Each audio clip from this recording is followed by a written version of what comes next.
At its heart, tabletop role-playing is a cooperative endeavor wherein a group of people come together to create a unique story. Imagine a group of thespians performing a play using improvisational acting rather than a script. Each thespian plays a role of his own devising, and the director works from behind the scenes to provide the props and setting details through which the thespians interact.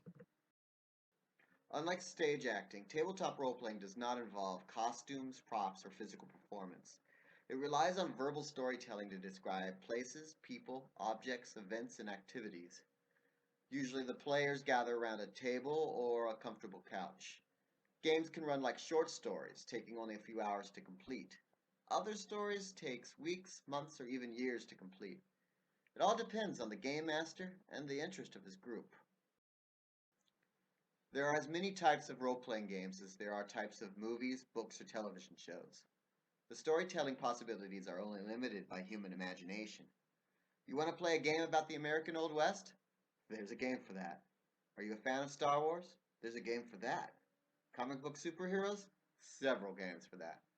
You want to play thieves and conmen who pull off complicated heists to the benefit of the downtrodden? There's actually a game for that. Do you like medieval fantasy? There's certainly a game for that. Shouldn't there be a board or some pieces or something to Jenga? No, this is a role-playing game. It takes place entirely in our collective imagination.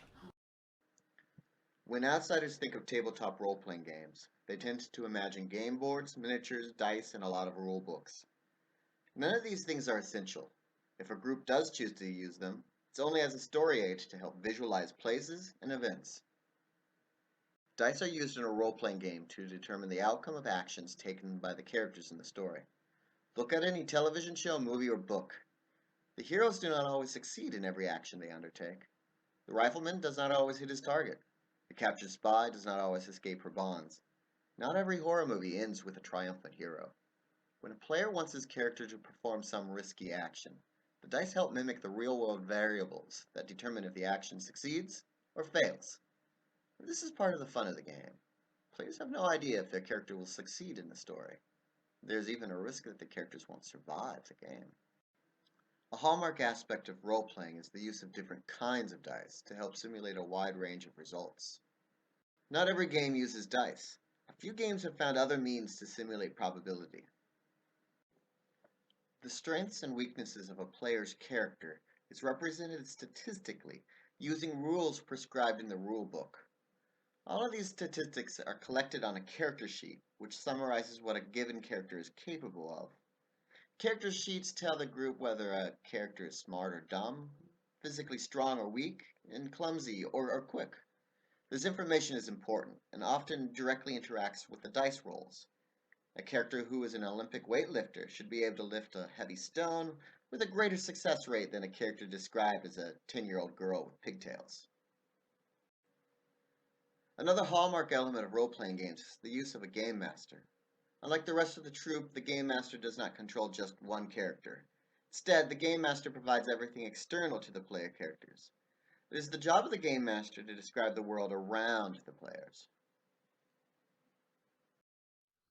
I quickly hide the children under the bed of the hotel. Is there anything in the room that I can use to help protect us? The children are scared, but they do as you say. The only things in that room are a television, some bulky furniture, a lamp, and a Bible. Is the lamp a desk lamp or a floor lamp? Desk lamp.